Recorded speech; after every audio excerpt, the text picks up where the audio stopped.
Welcome back to Anime Realm. This is my recap for the anime Sword of the Demon Hunter.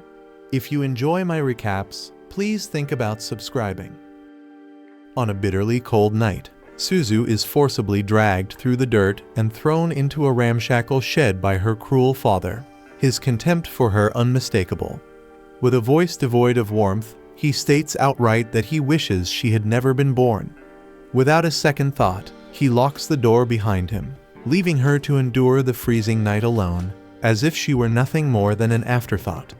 Not long after, her brother Jinta slips outside and runs to let her out. But when he opens the shed, he freezes because she's gone. Panic hits instantly, so he tears through the village in the dark, calling her name, looking everywhere like a man possessed, until he finally spots her crossing the old bridge at the edge of town. He runs to her, breath ragged, and tells her how sorry he is, sorry for not standing up to their father, sorry for being too weak to protect her, knowing full well that any attempt to protect her would only land him in trouble. Suzu was born with a demon eye in feudal Japan, has long been branded a cursed child, and treated as nothing more than a worthless pest. Aware that her fate is sealed with such an affliction, she tells Jinta to just go home without her. After a long, heavy moment of silence, Jinta, overwhelmed by love for his sister, declares that he cherishes her more than the rest of their family. So he takes her hand and pleads with her to run away with him. They take off together with no clue where they're headed,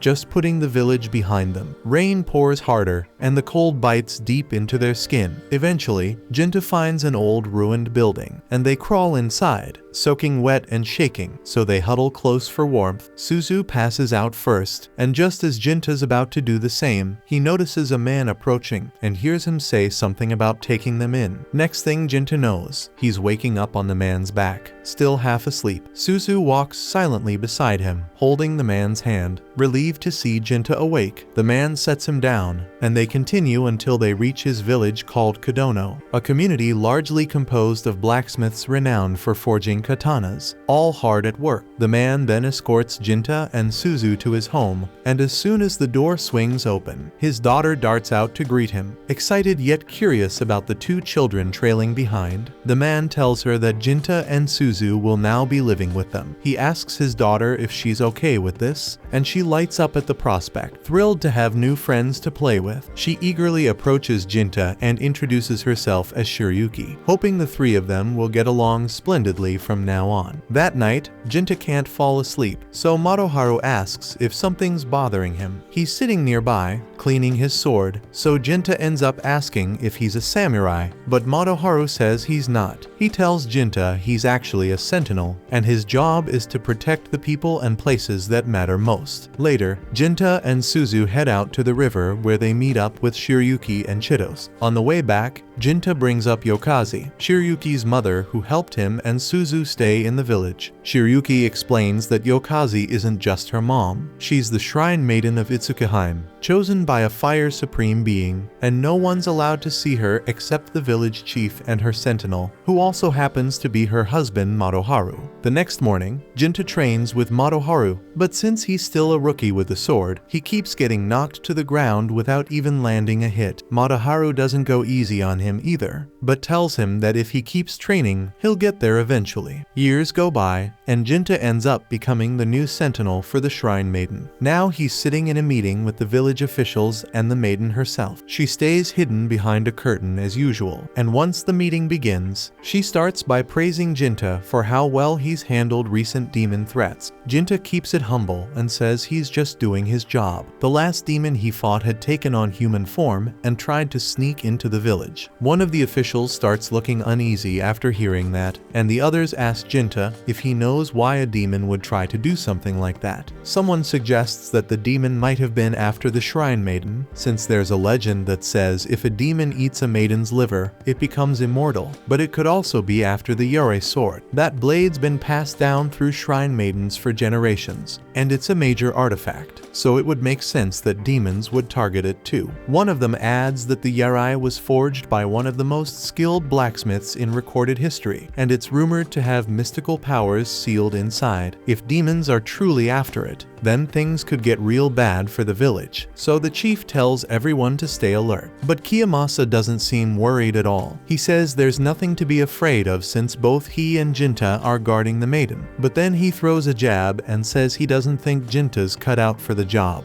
That's enough to set Jinta off, and the two of them look like they're about to argue. But before it goes too far, the chief steps in, along with the maiden, and tells them both to shut it. The meeting wraps up, and everyone starts leaving the shrine, everyone except Jinta, since it's his job to stay and protect the shrine maiden. Once they're alone, the shrine maiden finally steps out of her room, and it turns out to be Shiryuki. Jinta immediately questions her, asking what the hell she's doing showing herself like that. She's supposed to keep hidden, but Shiryuki brushes it off because she and Jinta have known each other forever, and she doesn't see the point in pretending to be formal around him. She casually mentions that Suzu's here too, which catches Jinta off guard. The shrine is supposed to be off limits to outsiders, especially regular villagers like Suzu, so technically she's not supposed to be here at all. When they find Suzu asleep nearby, she looks exactly the same as she did years ago, like time hasn't touched her. She jumps up the moment she sees Jinta and lights up, happy to finally see her big brother again. He's been so busy hunting demons that she barely ever gets to spend time with him anymore. But even though Jinta's happy to see her too, he doesn't hold back and scolds her for sneaking into the shrine. She tries to argue, saying it's not fair that Jinta can see Shiryuki whenever he wants. But she can't. Still, rules are rules, and Jinta tells her flat out to go back home. After Suzu leaves, the village chief shows up again, saying he needs to talk to Shiryuki about something important. He asks Jinta to give them some space, but Jinta refuses at first. He's her sentinel, and he's supposed to stay close no matter what. But Shiryuki steps in and tells him to take the rest of the day off. After a short pause, he gives in and heads out. Meanwhile, beyond the village walls, two demons are tracking Suzu. Her demon eye caught their attention, and they've made her their next target. Later that evening, Shiryuki sneaks out of the shrine and meets up with Jinta because there's something serious she needs to get off her chest. Earlier, during her talk with the chief, he told her that she needs to start preparing to produce an heir just in case something happens to her. With the recent demon attacks, it's not that far-fetched. If she dies, someone has to take her place, so the decision was made, and she's going to marry Kiyomasa. He's the chief's son, and he's expected to take over the village one day anyway. Jinta finds himself conflicted by the news, and Shiryuki too is far from pleased. In a moment of vulnerable honesty, she confesses that she is in love with Jinta, and had even planned to ask him to run away together to start a new life. However, she knows he would never agree because Jinta had sworn an oath to protect this village, dedicating years of rigorous training to become strong enough to defend it. Shiryuki too took a solemn vow when she became the shrine maiden, so running away now would be nothing short of an insult to everything they have both sacrificed and built. More time passes, and Jinta finds himself called into another meeting. This time, it's to report a demon sighting in the forest. Without hesitation, he's assigned to take it down, and he gets ready to head out immediately. But just before he can leave, Kiyomasa steps in and blocks his path. He brings up the obvious, surely Jinta's heard by now that Shiryuki's going to marry him, so he doesn't get why the damn Jinta's acting like it doesn't bother him. Jinta keeps a straight face and tells him there's nothing to be upset about because all that matters to him is keeping the village safe and protecting the shrine maiden, and that's it. The crazy part is that Kiyomasa isn't even trying to gloat because he knows exactly how this looks. He knows Jinta and Shiryuki love each other, and even if he's the one marrying her, none of it feels right. It just feels messed up.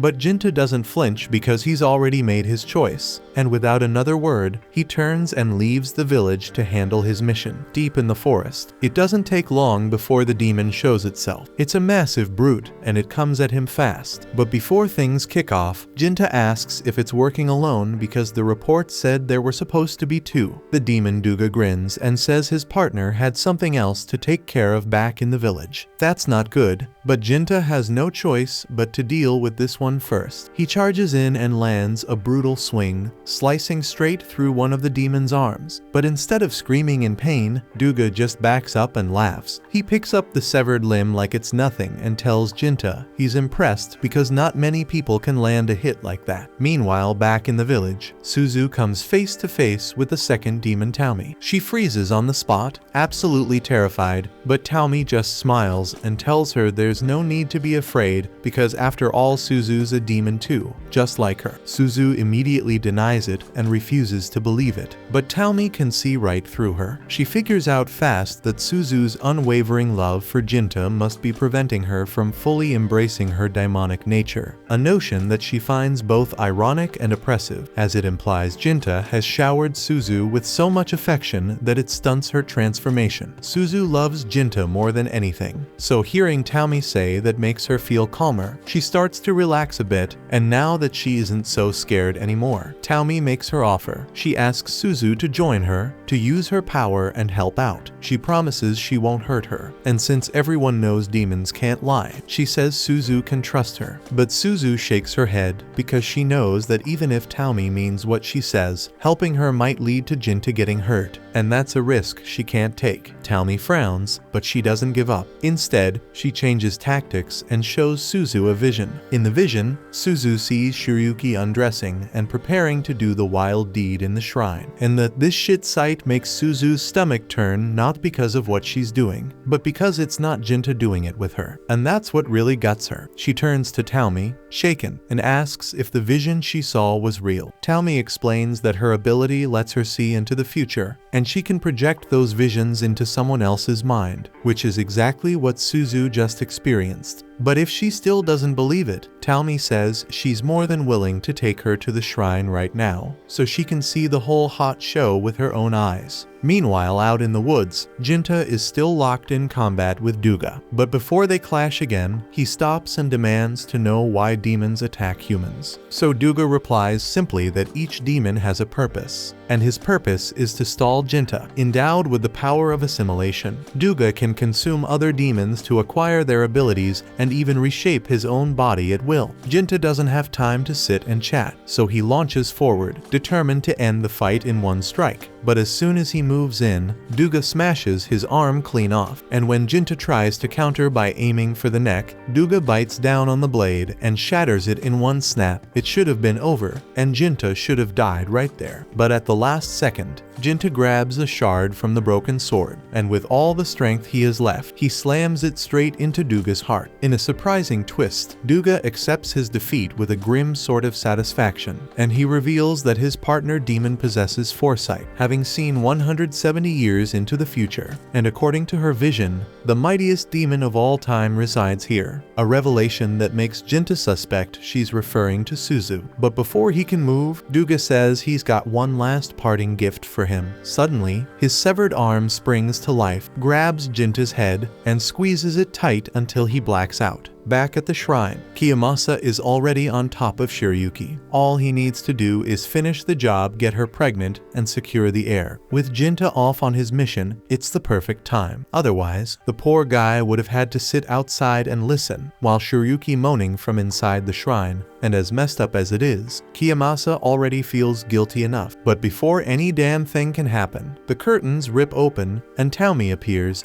dragging Suzu behind her to show her exactly what the hell is going down, and that shit show makes Suzu breaks. In the meantime, Jinta wakes up in the middle of the forest. Somehow, his arm is back, restored like nothing ever happened, but there's no time to question it. If Taumi really made it into the village, then Suzu could already be in danger, so he gets up and takes off running, full speed toward home. At the same time, Suzu is stuck trying to process everything she just saw. Watching Shiryuki and Jinta in love was already hard, but she swallowed it all for the sake of Jinta's happiness. She even refused to grow up, kept herself frozen in that same small body, just so she wouldn't be a burden on their relationship. But now she finds out Shiryuki is marrying someone else, so that was it. That was the last crack before everything shattered, and her mind breaks because she couldn't believe Shiryuki would throw Jinta away like that. Then, with a few twisted words from Taumi, Suzu completely snaps and decides that Shiryuki has to die. Her demon power erupts like wildfire, and the entire room floods with black smoke, and her body begins to change, maturing into her adult form in a matter of seconds. Kiyomasa grabs the legendary sword and charges at her, but before he can even swing, Taumi steps in and knocks him out cold. Then she drags him outside, saying she has her own plans for him. And just like that, Shiryuki is left face to face with Suzu. Not long after, Jinta arrives at the shrine, relieved to find that Shiryuki is still alive. He rushes to embrace her, only for his relief to turn to horror because a split second later, Suzu slashes off Shiryuki's head. Stunned into silence, Jinta watches as Suzu steps from the shadows, holding the severed head in her grasp like it's nothing. When he demands to know why she did it, Suzu launches into her explanation about the marriage, about the betrayal, about how it wasn't fair. But Jinta doesn't care because he already knew, and even if he didn't, it still doesn't justify killing her. So at that moment, he realizes that the Suzu he once cared for has vanished, and now with Shiryuki dead, Jinta realizes he has nothing left to care about. Only vengeance. As the battle within him intensifies, a demonic arm begins to merge with the rest of Jinta's body, transforming him into something altogether different. His expression turns ice cold, and his eyes are filled with nothing but hate. And when he looks at Suzu now, it's not with sadness, it's with pure disgust. She can't understand why, because all she ever wanted was to make him happy, and that's all she tried to do. But the look in his eyes tells her everything. He's done with her, just like everyone else. So she decides to end it. If Jinta's going to turn his back on her, then she'll kill him too, and she drives her blade into his stomach. But nothing happens, and Jinta doesn't even flinch. So in the next second, he drives his fist straight through her chest. Suzu collapses, gasping, blood pouring out of her. But she's not dead yet. So as Jinta moves in to finish her, Taumi throws herself in the way. She takes the full hit, sacrificing herself to save Suzu one last time. As she starts fading, she tells Suzu to leave and run while she still can. Suzu stumbles away, weak and broken, but alive. And just before she disappears, she turns back one final time and tells Jinta that she has nothing left and that this world took everything from her, and no matter how long it takes, she'll be back. And when she returns, she'll burn it all to the ground, and on the final day, she'll kill him for betraying her. Hearing her vow, Taumi's eyes gleam with wild excitement, because she believes that by fulfilling Suzu's promise of vengeance, she has finally accomplished her purpose. Her maniacal laughter reverberates, inciting Jinta's fury as he struggles to understand how the hell they could regard needless death as their ultimate goal. Taumi, sensing his outrage, calmly reveals that in the far future she saw, demons don't exist anymore. Humans had evolved so far that demons faded into myth. But now, with someone like Suzu alive and fully awakened, the bloodline won't end, and she smiles one last time and fades away for good. Later, tragedy strikes in Kadono as a massive fire devastates the land and homes. Amid the ruins, Jinta cradles the lifeless body of the princess, consumed by guilt for failing to protect her, and he fervently confesses his love for her. The following morning, while the villagers begin rebuilding from the ashes, Jinta prepares to head out. That's when the village leader greets him warmly and learns of his plans to venture forth and defend humanity against the looming threat of a demon lord, whom some fear might even be Suzu. The old man, with sorrow in his eyes, wonders if Jinta can truly bring himself to slay his own sister. In response, Jinta bitterly declares that he has no choice but to harbor hatred for the one who murdered the woman he loved, even as he hopes for a more merciful resolution to come. But before departing, the village head presents Jinta with a revered Yarei sword, declaring that henceforth he shall be known as Jinya, though Jinta feels unworthy of such an honor. The elder explains that the demise of the Itsukihime lineage left a void that only someone of Jinta's character could fill. In a moment of contrition, the old man falls to his knees and apologizes for forcing the princess into marriage with Kiyomasa, insisting that his actions were meant only to appease his son, not to benefit Kadono. Jinta, despite the bitterness in his heart, accepts the apology and helps the man up, then sets off on his journey with the hope of one day saving the people from the coming calamity. As he departs, The chief vows to erect a shrine in his honor and name it Jinta Shrine so that if he ever returns, the village will remember the hero he once was. But before he leaves, Chidos rushes up to him, tearfully reminding him that she still sees him as the caring big brother he used to be. Gently, Jinta reassures her that he will return someday. With the village fading into the distance behind him, Jinta reflects on the demon's unsettling contentment in fulfilling its grim purpose, steeling himself for the long and arduous journey ahead. He marches onward. After many years of travel, he finally arrives at a remote temple, where he meets a young girl whom he believes to be the temple's Miko. By the 1850s, Jinta, now known as Jinya, had built a strong reputation as a demon slayer.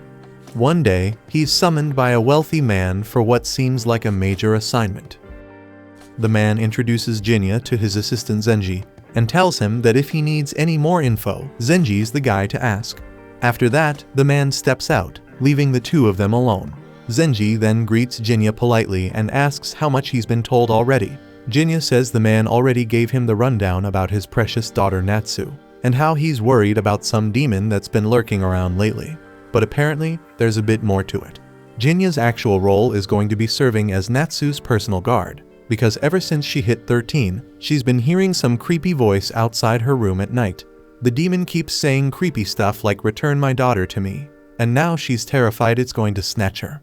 But before Zenji could go into more detail, the door burst open, and Natsu stormed in, clearly upset and looking for Zenji. Her eyes immediately lock onto Jinya, and she assumes this must be the bodyguard her father mentioned. But when Jinya tries to introduce himself, she shuts him down fast. She wants nothing to do with him and tells him to get lost, accusing him of being some sketchy wannabe demon hunter just trying to scam her family. Zenji tries to calm her down and explains that her father searched high and low for someone legit, and that Jinya is the real deal. But Natsu isn't having any of it. She demands that Zenji throw him out. That night, Natsu's still wide awake, too anxious to sleep. She's convinced the demon is coming back, so Zenji decides to keep watch outside her room to help her feel safe. Jinya would have been the smarter choice for this, but since she basically kicked him out, Zenji's stuck taking his place. He's not exactly confident he'd be any good in a demon fight, but he promises to stay right there until morning if it helps her sleep better. Natsu really appreciates him being there, but she's still disappointed. Even Zenji seems like he doesn't totally believe her story. Her dad didn't believe her either, because why else would he hire some random wandering samurai instead of someone trusted? Zenji admits he doesn't know if her father truly believes in demons, but what he can say for sure is that the man genuinely cares about her. He wants her safe, even if they don't share blood.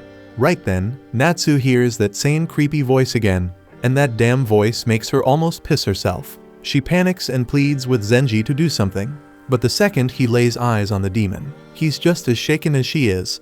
He tells Natsu to stay locked in her room while he tries to handle the situation himself. Except he has absolutely no clue how the hell he's supposed to fight something like this. The demon then moves closer, so Zenji braces for the worst, but right before its claws reach him, the damn thing's arm flies off clean in a flash. Jinya then steps out of the shadows, calmly asking the demon to identify itself. But when it doesn't respond, he doesn't wait around. With one smooth, heavy strike, he cuts it clean in two. The demon collapses and vanishes into black smoke, which means for now, Natsu and Zenji are safe. Natsu instantly recognizes Jinya as the guy she threw out earlier, and he turns to her, asking if she still thinks he's some kind of con artist. She stares at the fading smoke and asks if the demon is really gone. But Jinya tells her it's not that simple. In his experience, demons don't stay dead unless they fade into white mist, so the fact that this one turned black, it's definitely coming back. The next day, Zenji formally thanks Jinya for saving them. And since they both know the demon's not done yet, Zenji asks him to stay another night. Jinya agrees without hesitation, but he has a few questions, specifically about Natsu. Ever since he heard that thing whisper "return my daughter to me," he's been wondering if there's something deeper going on. Zenji nods and starts explaining. Natsu's biological parents were distant relatives of the boss, but they passed away some years back. The boss took her in and raised her like she was his own. And if Jinya's worried she might be some sort of demon child, Zenji is quick to shut that idea down. If she were, there's no way the boss would have taken her in. His hatred for demons runs deep because his wife was killed by one. And after that, his son disappeared and was never seen again. The man's lost everything to demons, and he despises them with every part of his soul. That evening during dinner, Natsu sits across from her father. He asks how things are going with her new bodyguard. She admits that she had her doubts about Jinya at first, but after what she saw last night, she's convinced that he's legit. Still, she wants to know why her father chose him of all people. He leans back and explains that lately, there have been more demon sightings around Edo Town. And not just that, there's also been talk of a wandering swordsman who can kill any demon with a single blow, as long as he gets paid. Her father checked into it himself, and the rumors were true. That swordsman is Jinya, and he knew no one else would be better suited to protect his daughter. Natsu feels relieved knowing her father actually believed her about the demon, because his trust means more to her than anything. And ever since he took her in, she's been genuinely happy. But even with that, it hasn't been easy. She's constantly had to deal with the cruel things people say about her behind her back, and it's worn her down. Later that evening as planned, Zenji and Jinya are sitting near Natsu's room to keep watch. Out of nowhere, Natsu steps out and asks for Jinya's name, since she never actually let him introduce himself properly before. Now that she sees how much her father trusts him, she's decided to trust him too. Jinya notices right away how deeply Natsu cares about her adoptive father Juyuzu. But honestly, it makes sense. He gave her a home when she had nowhere else to go, so of course she's grateful. While they're on the subject, Jinya brings up something he's been wondering about. He asks her if she knows anything about the rumors surrounding Juyuzu's missing son. But the moment he says it, Natsu snaps and says she doesn't know anything, her voice sharp and defensive. Clearly, it's not something she's ready to talk about, so Jinya doesn't push it. He backs off, deciding it's not worth upsetting her right now. But then Natsu asks if it's even possible for a demon and a human to have a child, and Jinya tells her it is. That answer seems to shake her a bit, and she starts wondering out loud if maybe she is the daughter of that demon that's been stalking her. But Jinya shuts that idea down immediately. He tells her there's no way she's related to that thing. She asks him how he can be so sure, and Jinya explains that he's crossed paths with this demon before, so he knows what it is, and he knows it's not her mother. He then explains that demons can be born in a few different ways. Some come from two demons, others from a demon and a human. But in rarer cases, a demon doesn't need parents at all. Sometimes, demons just appear. When heavy emotions, usually anger, grief, or hate, build up inside people and fester long enough, they can take shape and manifest into creatures like the one that's been haunting her. Right then, the demon shows up again, and Natsu starts to panic. But Jinya calmly walks toward the thing and tries talking to it, asking for its name. But it's clearly not the type that can think, let alone speak. As it lunges at him, Jinya smacks it clean across the face and pins it straight into the ground like it's nothing. Zenji shouts to Jinya to just finish the damn thing already, but Jinya shakes his head and says there's no point, it'll just come back. Natsu, completely confused, asks why. So Jinya explains that this thing wasn't summoned or sent. It was born, and its birth came from her emotions. It manifested because deep down Natsu believed that if something terrifying happened, like a demon attack, it would make her father pay more attention to her. At first, Natsu denies it. She doesn't want to believe she's responsible for all this. But as she thinks about it, every word Jinya says starts hitting too close to home. All she ever really wanted was to be seen as Juyuzu's real daughter. She thought if she was in danger, if she was vulnerable enough, maybe then, maybe finally, he'd treat her like family. And somehow, out of those feelings, this monster appeared. Jinya tells her that the only real way to get rid of the demon is to get a grip on her feelings, to face them instead of hiding behind them. Natsu says she doesn't even know how to begin doing that, so Jinya tells her it's not that complicated. She just needs to be honest and accept how she feels, then look him in the eye and ask him to end it. Natsu takes a moment, and in that silence, everything becomes clear. She just wanted to be loved by Juyuzu, like she mattered to him for real. But somewhere along the way, she convinced herself that he didn't, and he will never would. So she started believing that if she were in danger, maybe he'd finally see her. And now that twisted, desperate part of her is standing right in front of her in the shape of this thing. So in some way, this demon is her. But Zenji steps in before she gets lost in that guilt. He tells her not to let that thought get to her. Sure, the demon came from her pain, but what matters now is moving past it. He reminds her that Juyuzu does love her, more than she knows, and she loves him back just as much, but neither of them has ever been good at showing it. Zenji promises to help her work through that from now on, and hearing that finally gives her the strength to let go of the feelings that created the demon in the first place. Then, with a deep breath, Natsu tells Jinya to end it. And without hesitation, Jinya draws his blade and slices the creature clean in two. This time, it fades into a soft white mist, and that's the sign Jinya was waiting for, and the demon won't be coming back. Or so it seems, because later that night, once Natsu is sound asleep, something unexpected happens. The demon's form starts to reappear. Jinya, who stayed up just in case, isn't surprised because he suspected this might happen. If the demon had been made purely from Natsu's emotions, then it should have vanished the second she let go. But it didn't, which means someone else's pain must have been part of it too. And in this house, in this region, the only other person who ever came close to becoming a demon was Juyusu's late wife. Then, with Natsu's feelings no longer fueling it, the demon starts to fall apart, and it's struggling to keep its form together. But as it cries out for its daughter again, it doesn't call for Natsu, it calls for Suzu. That's when everything clicks. Jinya isn't just some wandering swordsman, he's Juyusu's long-lost son. And this demon, it's Suzu and Jinya's mother. The thing is, Jinya doesn't really remember much about his mother from when she was alive. But even so, seeing what she became hurts him, so the only thing he can do now is set her free, to give her the peace she was never able to find on her own. The next morning, Jinya gets ready to leave. As he's heading out, Zenji and Natsu come to see him off and thank him one more time. But Jinya just waves it off, saying he's already been paid, and truth be told, this was something he needed to do anyway. Natsu tilts her head confused, so Jinya explains that with age comes perspective. Looking back now, he can see things more clearly than he ever could back then. He always thought taking Suzu and running away was the right thing to do. Maybe it was, maybe it wasn't, but he never stopped to think how that choice might have affected the people he left behind, or the world they were part of. Natsu still doesn't really get it, so Jinya just smiles and tells her to never take her father's kindness for granted.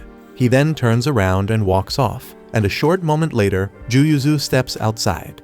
Zenji asks why he didn't come out sooner to say goodbye, but Juyusu shrugs. He didn't need to because he already knew Jinya would handle everything. Zenji asks how he could be so sure. Why put so much faith in a guy he barely knows? But Juyusu simply says that it's only natural for a father to believe in his son. They still haven't figured out that Jinya is his son, and he doesn't plan to explain anything to them. Then he tells Zenji to quit standing around and get back to work before he ends up demoted. Not wanting to push his luck, Zenji hurries off to his duties, leaving Juyusu standing there alone. Right before he turns to leave, Natsu calls out to him. She asks if there's anything she can do to help around the estate. He raises an eyebrow and asks why she's suddenly offering. She says Jinya told her she should try to repay her father's kindness, and that gets a rare smile out of Juyusu.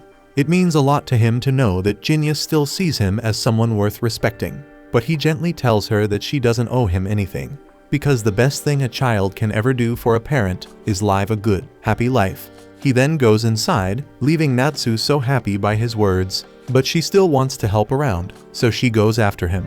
The story then moves forward to the year 1853, where we find Jinya seated at a modest soba shop, waiting for his meal. The owner's daughter carefully brings the soba to his table, and her father watches with quiet pride, pleased to see that she's learning the ropes. The shop owner strikes up a conversation, mentioning that there's been disturbing talk lately, rumors about a serial killer haunting the streets. With a worried glance at his daughter, he admits it's starting to make him nervous. He sighs and says he wishes the emperor would just pull himself together already, but Jinya quickly tells him to watch his mouth. The owner agrees, laughing awkwardly. Last thing he wants is for his shop to be burned down barely 10 days after opening. He admits he actually got this place for cheap after buying it from the previous owner. But now he's wondering why Jinya's been showing up for soba 5 days in a row, considering how empty the place always is.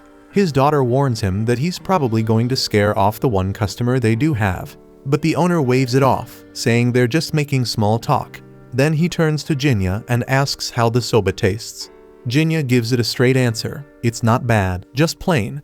The owner chuckles and admits that he doesn't have much talent for cooking. He only makes soba because he loves it. Jinya can't help but ask why he even opened a shop, and the man simply says he had his reasons. After finishing his meal, Jinya pays the bill, and the owner casually notes that he seems to be doing all right financially for a Ronin. Jinya shrugs and says he earns his money by slaying demons. The owner laughs, thinking Jinya is joking, but Jinya just heads for the door without another word.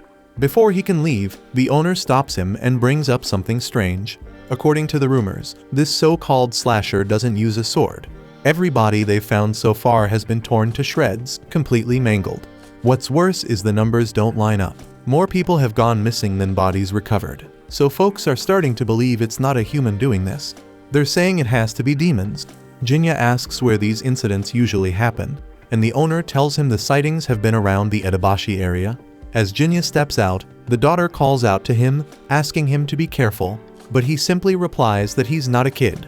That night, Jinya positions himself by a bridge, waiting in the shadows for the demon to show up. Hours go by, but there's no sign of anything unusual. Just as he's about to leave, a woman's scream echoes through the night, and without hesitation, Jinya bolts toward the sound.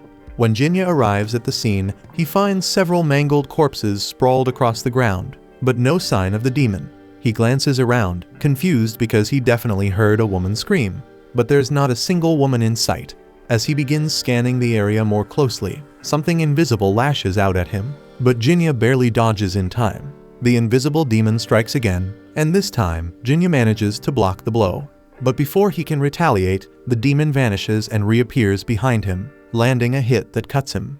Annoyed now, Jinya morphs his arm into its transformed state, relieved that no one's around to witness this. The demon charges once more, but this time Jinya counters, shattering its blade in the process. The creature tries to escape, but Jinya lands a deep slash before it can flee and calls it the Slasher. Hearing the name, the demon suddenly stops and becomes visible, revealing himself. Jinya narrows his eyes and demands a name, warning that if he doesn't get one, the next swing will be fatal. The demon finally introduces himself as Mosuk, so Jinya doesn't hesitate and moves in to finish him off. But Mosuk throws up his hands and says he doesn't want to fight. Jinya halts, confused because if he didn't want to fight, then why attack? Mosuk explains that he thought Jinya was the serial killer. He'd heard the same rumors about a demon behind the murders, so he followed a strong demonic scent and ran into Jinya. The moment Jinya called him the Slasher, he realized he'd made a mistake. Still confused, Jinya asks why a demon would be hunting down a killer in the first place. Mosuk replies that this isn't the place for a chat because someone might spot them here, so they should talk somewhere private. Cut to the two of them sitting inside Mosuk's home, where the demon now looks entirely human. Mosuk then explains that as demons get older, many choose to live quiet lives by blending into society. They don't exactly lie, but they do hide the truth, and Jinya knows that much already. Mosuk then pours them both some cheap liquor and assures Jinya it's not poisoned. But Jinya says that it wouldn't matter because poison wouldn't kill him anyway. As they drink, Mosuk explains that he's just a regular villager, scraping by in a dingy back alley house, but Jinya knows better. Mosuk is a demon, a rare kind capable of completely erasing his presence from the world, and Mosuk explains that his ability is called invisibility. He's one of the superior demons, the kind that's lived for over a century. Jinya's surprised because he expected someone that old to be a lot stronger. But Mosuk chuckles and explains that the title superior refers to their awakened abilities, not their raw strength. In fact, some superior demons like him are physically weaker and slower than even the average demon. Jinya gets the sense that Mosuk really isn't the killer, and Mosuk knows Jinya isn't either. Jinya decides to believe him, but something still doesn't sit right. If Mosuk thought he was the Slasher, why did he go straight for the kill instead of confirming it first? Mosuk admits it was personal and asks Jinya if he's heard the rumors about the disappearances. Jinya says that he has, and he even confirmed it himself earlier when he heard a woman scream but found no trace of her body. That's when Mosuk tells him the truth. The Slasher only kills men on the spot, but women are abducted. Jinya asks how he can be so sure, so Mosuk clenches his fist and tells him that the demon took his wife. Her name was Hatsu, and she was a kind-hearted human, and she accepted him even though he was a demon. A month ago, she vanished without a trace.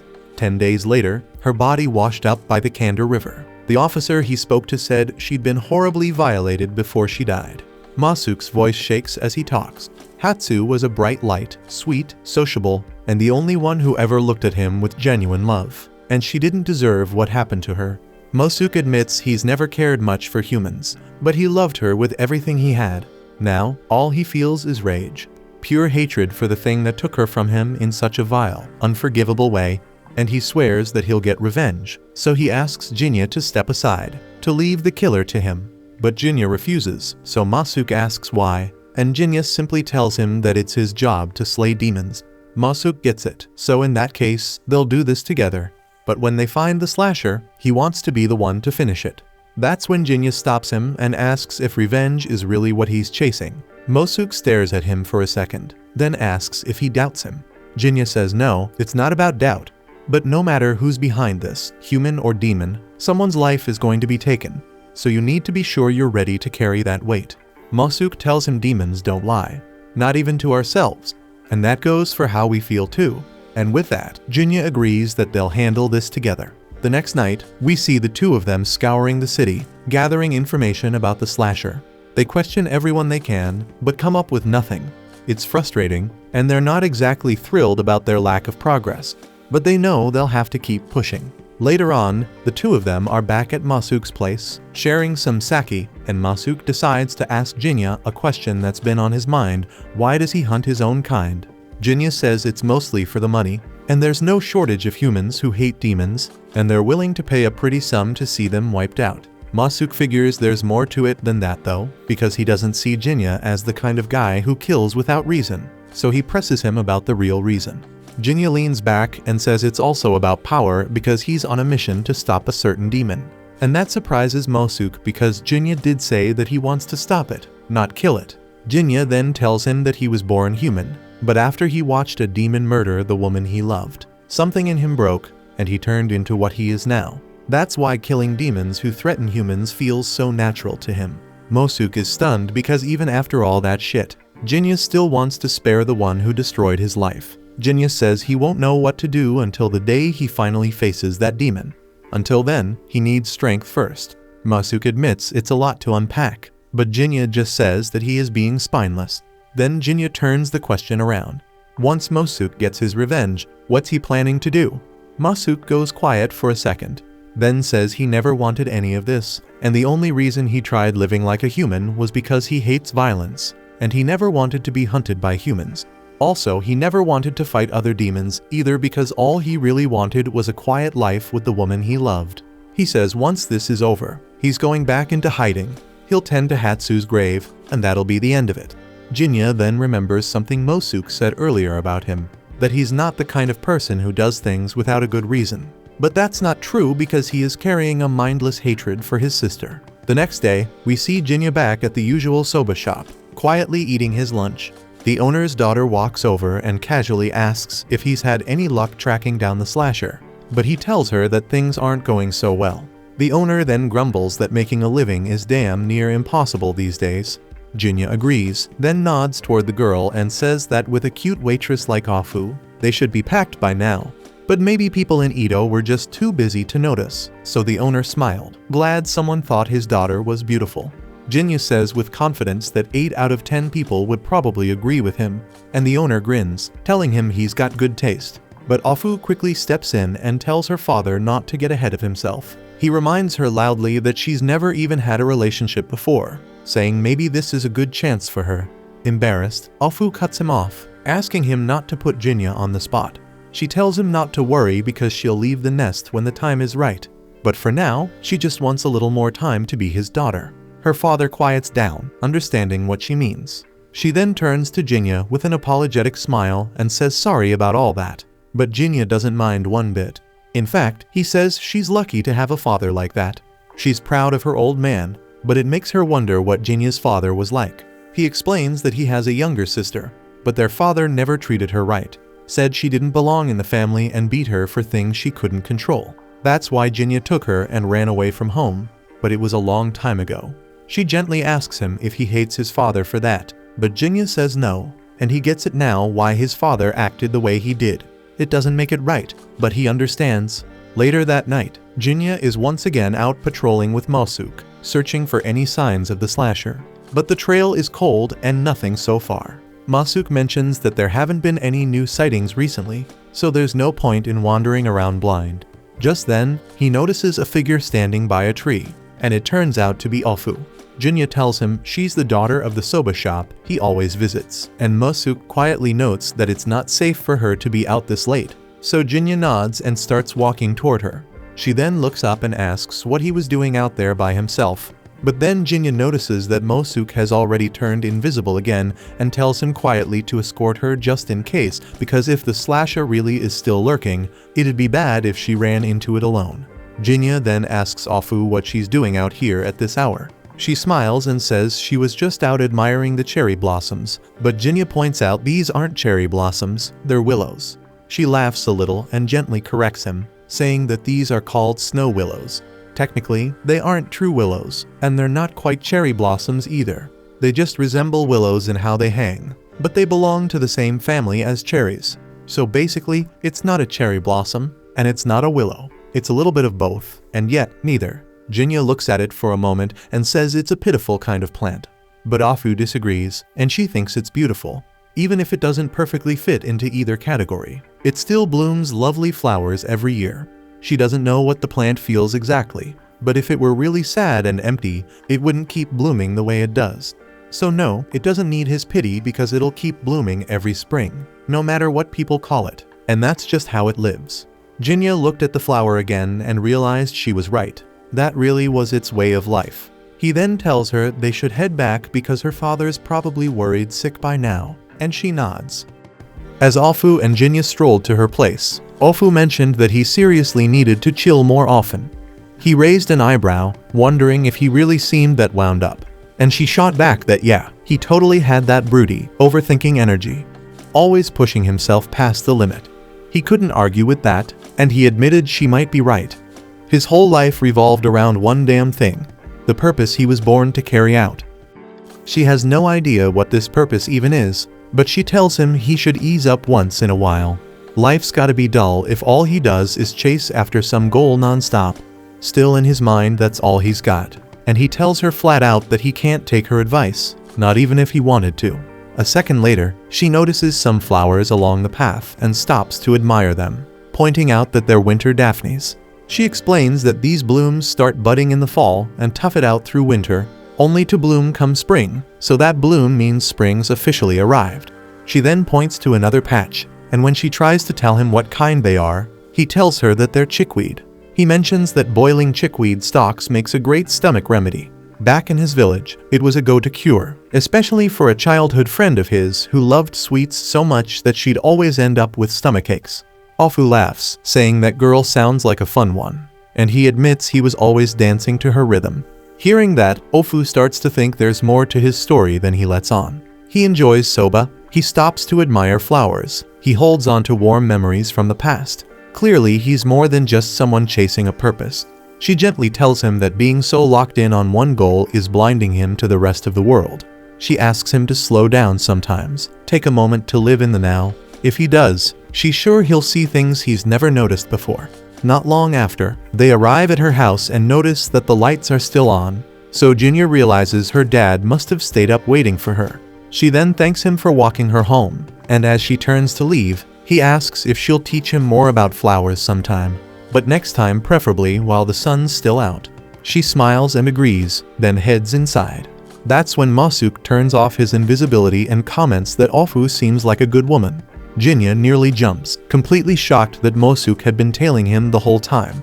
Mosuke dodges the question and walks off, saying he's heading out to keep looking for the slasher. And once again, the night ends with Jinta camping out on the bridge, waiting in silence for the killer to show. A drunk guy then stumbles past Jinta, and right then, the slasher shows up out of nowhere and attacks him.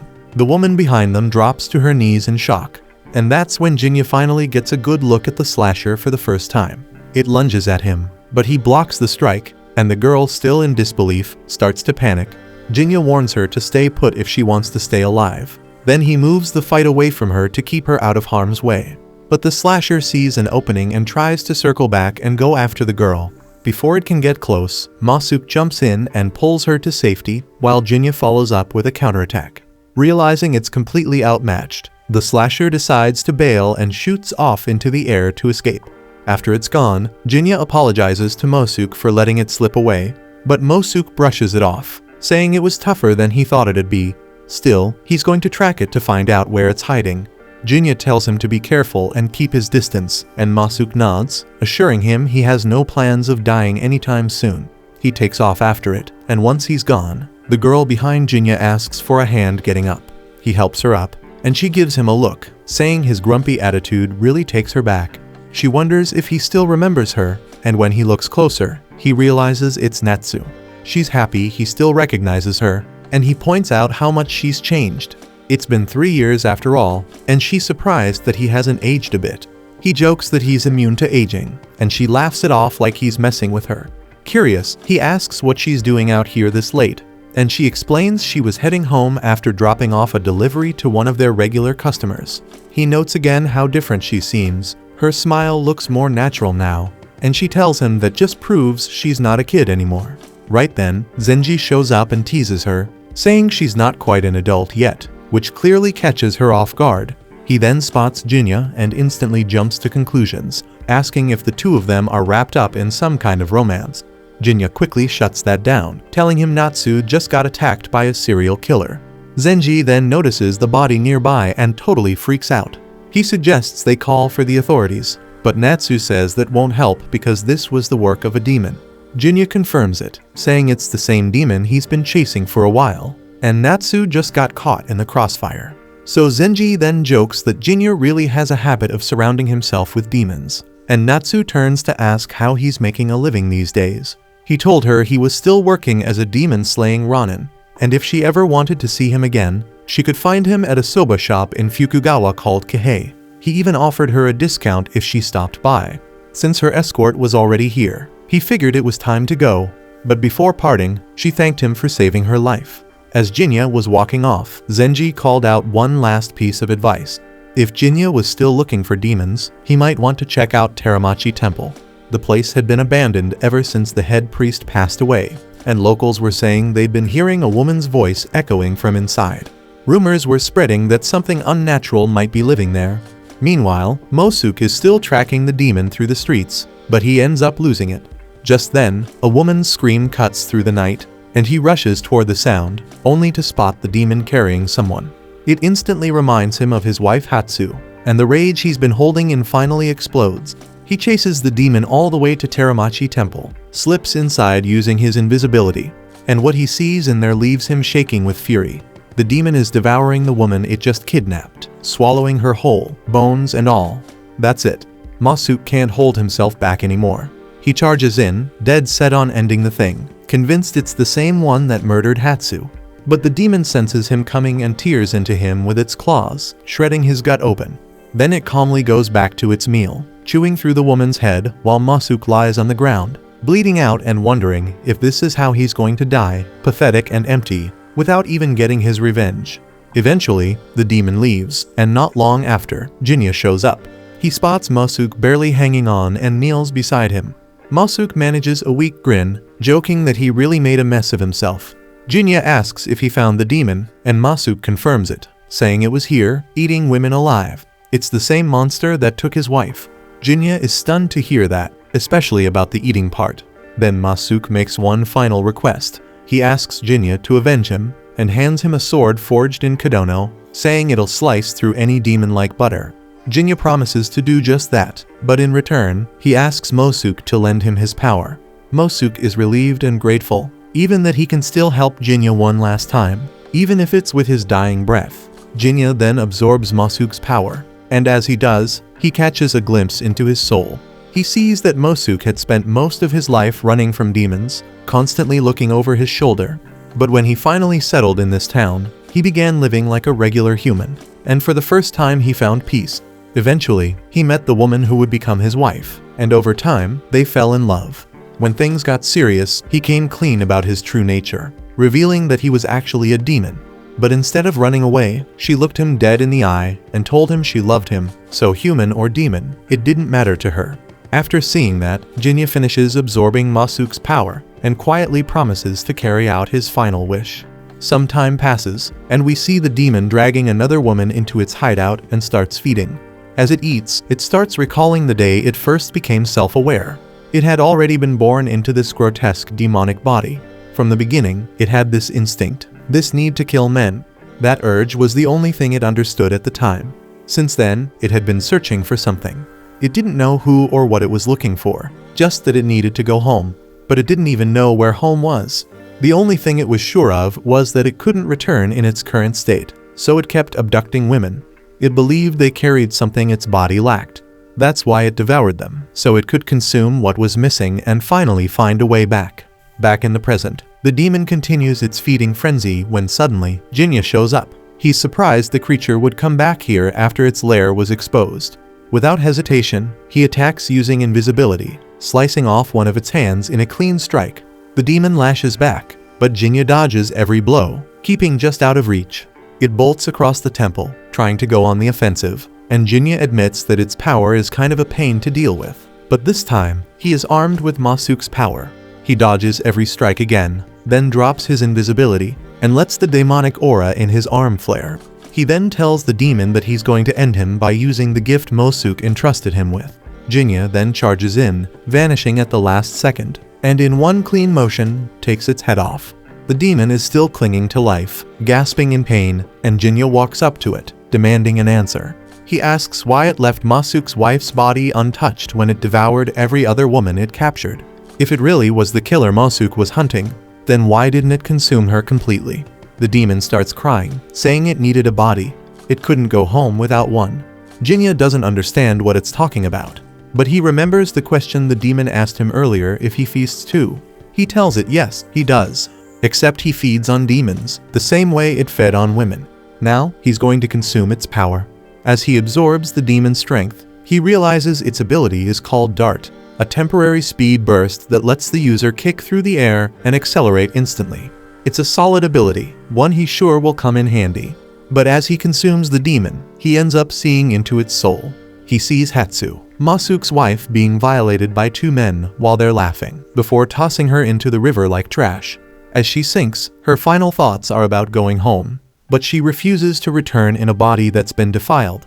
Instead, she searches for another vessel, one that can help her make it back to her husband.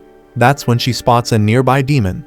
And now it becomes clear to Jinta that this demon was Hatsu, and she just wanted to go home. But that was never going to happen. The demon then fades away, and Jinta quietly leaves the temple. A few days later, back at the soba shop, the owner mentions that Jinta hasn't shown up in a while. He figures it's because he joked about letting him marry his daughter. She reminds her father that he never actually said that, and she also ran into Jinta the other day in Asakusa, and they chatted for a bit.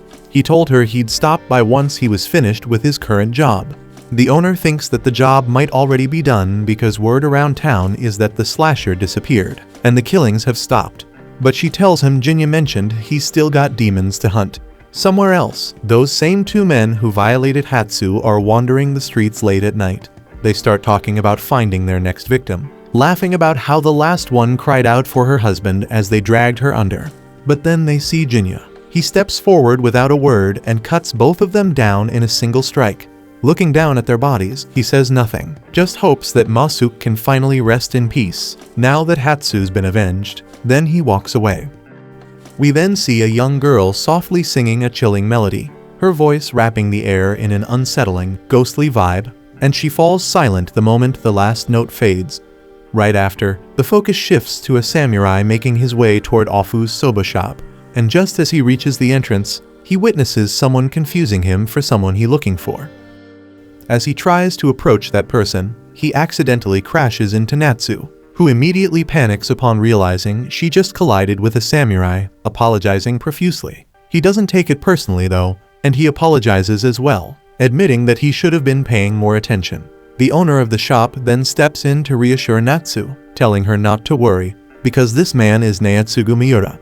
He may be a samurai, but he's well known around here for being gentle and kind-hearted.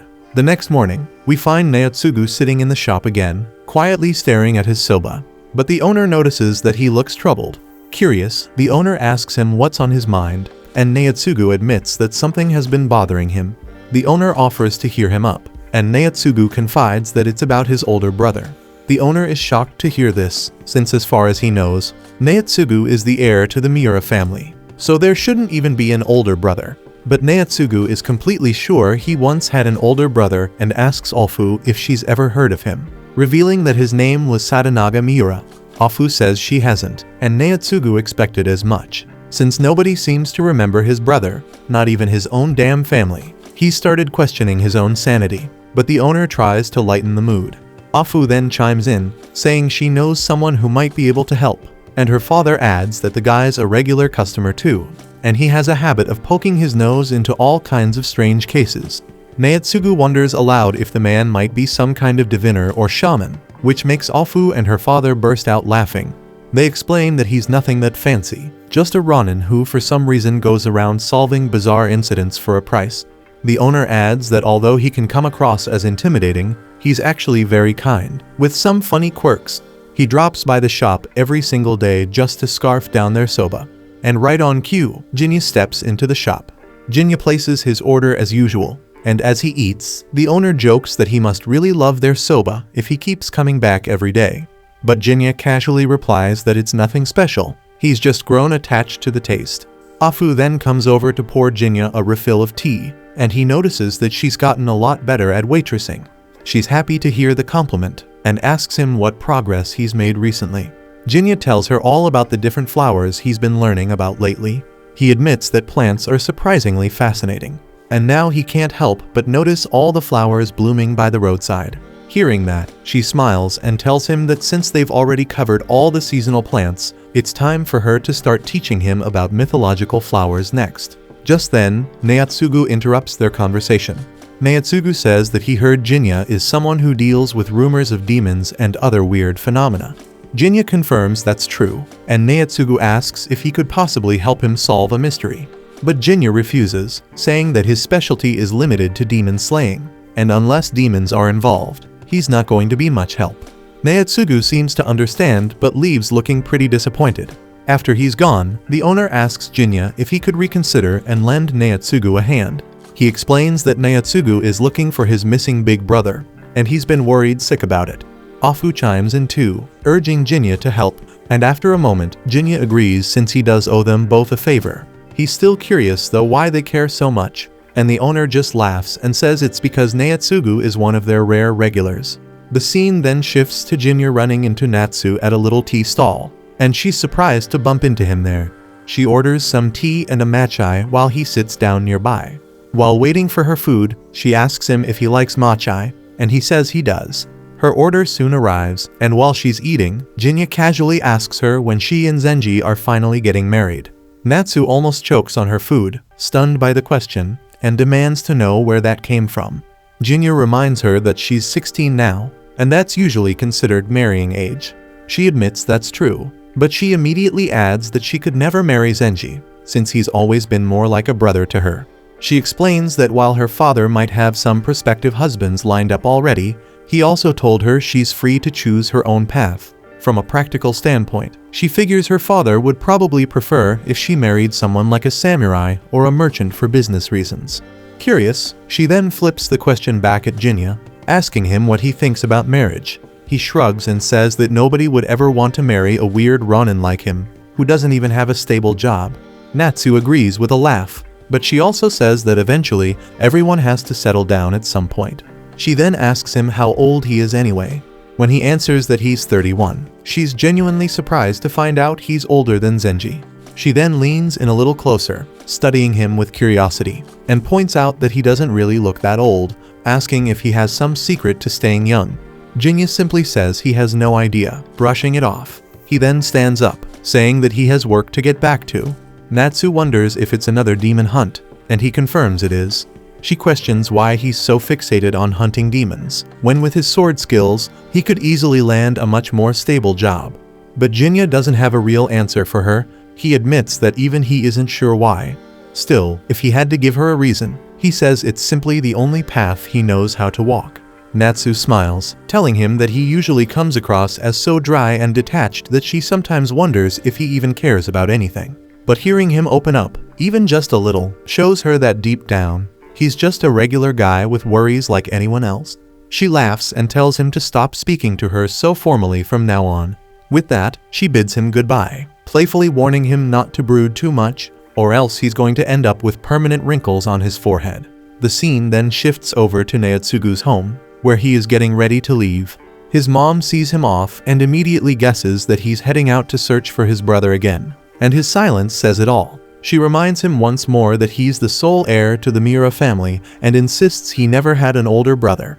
But Naotsugu firmly replies that he remembers his brother clearly. She knows he's been wandering the slums and red light districts, chasing after shadows. She begs him to give up the foolish search and start behaving like a proper samurai, one who serves his lord with dignity. But Naotsugu remains stubborn and says that he'll fulfill his duties, but only after he finds his brother. With that, he excuses himself and walks away, even as she calls after him. As Naotsugu dashes off through the streets, he recalls a conversation he once had with his brother. His brother said that it wasn't houses or land that made people, it was people who made homes. His brother also believed in loyalty and dedication, but refused to compromise his own beliefs for the sake of duty. Then Naotsugu wonders where his brother could be now. Just then, Jinta appears beside him, asking if he's heading out to continue the search, and Naotsugu is caught off guard but relieved to see him. Jinta tells him that he's decided to take a closer look into his situation, although he warns that he can't guarantee they'll find any answers. Naotsugu says that's perfectly fine, he's just glad someone believes him. Jinta then immediately gets to the point, asking Naotsugu about the events leading up to his brother's disappearance, but they decide to take the conversation somewhere more private before going into the details. The scene then shifts to the two of them seated at the soba shop, and Naotsugu can't help but take notice of the katana hanging at Jinta's side. It's clearly no ordinary blade, its craftsmanship is far too refined. Curious, Naotsugu remarks on how odd it is for a Ronin to carry such a high-quality weapon, and wonders aloud whether Jinta might have come from a samurai lineage. Jinta shakes his head, explaining that he didn't. He recounts how he once stayed in a remote mountain village known for its forge bellows, home to blacksmiths who specialized in crafting katanas. While there, he served in a role that required him to wield one, and now he serves a similar purpose once more. The blade he carries was authorized by the shogunate, so he has official permission to keep it at his side. Naotsugu hazards a guess, asking if Jinta might be from Kadono. Jinta raises an eyebrow, impressed by the accuracy. Naotsugu grins, explaining that he suspected it when he saw the design of the scabbard. He admits he's something of a katana enthusiast, and he's read that one hallmark of Kadono blades is their scabbards, unassuming in design but elegant in their subtle craftsmanship. Jinta confirms that this particular blade was once a sacred artifact enshrined in the village. It ended up in his hands due to circumstances he'd rather not get into. Naotsugu leans in, intrigued, and asks for the blade's name. Jinta answers that it's called Yarai, and Naotsugu lights up at the mention of it, speculating that the name might derive from an old phrase tied to warding off evil or purifying spirits, and he asks Jinta if he knows any stories like that. Jinta admits he doesn't, but recalls the village elder once saying the sword had remained spotless for over 100 years. Naotsugu is thrilled to hear it, and practically brimming with excitement, asks if Jinta would be willing to draw the sword and show it to him. Jinta politely declines, and Naotsugu quickly backs off, apologizing for getting carried away. With that aside, Jinta says it's time they get to the heart of the matter. Naotsugu then shares his story, how his older brother suddenly vanished without a trace, and no matter how far he searches, he finds nothing. What's worse is that nobody seems to remember his brother ever existing, not even their own parents. Everyone insists that Naotsugu is the Miura family's sole heir. A few people admit the name Sadanaga rings a faint bell, but even they eventually insist there must be a mistake. Naotsugu has no choice but to accept that he's the only person who still recalls his brother's existence. The shop owner, overhearing the heavy subject, gently cuts in, suggesting that if they're going to discuss something so serious, they might want to move somewhere more private. But Jinta shakes his head and jokingly says that it's fine because this place doesn't get much traffic. But then he adds that it was because Afu and her father both seemed genuinely worried about Naotsugu, and that's why they came to talk here. Jinta then asks Naotsugu when exactly his brother vanished, and Naotsugu replies that it was near the end of January. He remembers that right before his disappearance, his brother mentioned going to meet a girl. Not long after, Naotsugu found some flowers in his brother's room. He couldn't identify what kind they were, but they had a strong, lingering scent. The flowers were small, with delicate white petals and a bright yellow center, and it struck him as odd because his brother was never someone who cared for flowers. Since no one else had been in the room besides him, Naotsugu figured his brother must have left them there himself. Jinya considers this and asks if he still has the flowers. Naotsugu nods, saying that he kept them preserved, thinking they might serve as evidence if anything ever came to light. Hearing that, Jinya asks if he can visit Naotsugu's house tomorrow to take a look himself. Naotsugu hesitates for a moment, then agrees. The scene then shifts to Jinya arriving at the soba shop again the next day, and he notices that Natsu is already there. He places an order for soba, and the owner seems amused that Jinya has started calling Natsu so casually. He teases Afu, saying she might need to step up her game, and she quickly tells her father to stop talking nonsense. Afu comments that the two seem to be getting along, and Natsu casually replies that it's nothing special. Jinya then asks Afu how well she knows Naotsugu, and she says they aren't particularly close, but they talk now and then when he visits the shop. She's curious why Jinya's asking, and he simply replies that he was just wondering. Afu says Naotsugu has always been respectful in their conversations and comes across as a genuinely kind and sincere man. Natsu realizes they're talking about the samurai she bumped into the other day, and she agrees because she found him to be humble and polite too. The owner chimes in, saying Naotsugu seems nice and all, but he becomes overly enthusiastic whenever swords are brought up. That reminds him, so he grabs something to show everyone, and it's a kagai. He explains that Naotsugu's family serves as vassals to the shogun, so it's expected for them to possess tools like this. But Naotsugu once gave him this particular kagai, which is traditionally carried by samurai. The owner adds that Naotsugu is completely obsessed with swords. It's practically the motivation behind everything he does. He even recalls overhearing Naotsugu's mother scolding him for this obsession, and Jinya asks if he's had any dealings with her. The owner says no, he's only ever caught a glimpse of her, but based on what he's heard, she's quite the fearsome woman. The owner then tries to hand the kagai over to Jinya, who's reluctant to accept it at first, since Naotsugu gave it as a gift. But the owner insists he has no use for it, and eventually Jinya agrees to take it, deciding he'll hold on to it for now. He then turns to Afu and asks if the flowers Naotsugu mentioned the other night were daffodils, and she confirms they were. But Jinya finds that hard to believe, since Naotsugu described them as being small. Still, he really hopes they're anything but daffodils. We then cut to the same young girl from before, and she reflects quietly to herself that the place she's in now used to be her garden of joy, where she spent her childhood, but now she knows she can never return there. That concludes this episode. Thank you for watching. If you want to see the next part, be sure to subscribe to the channel and turn on the notification bell.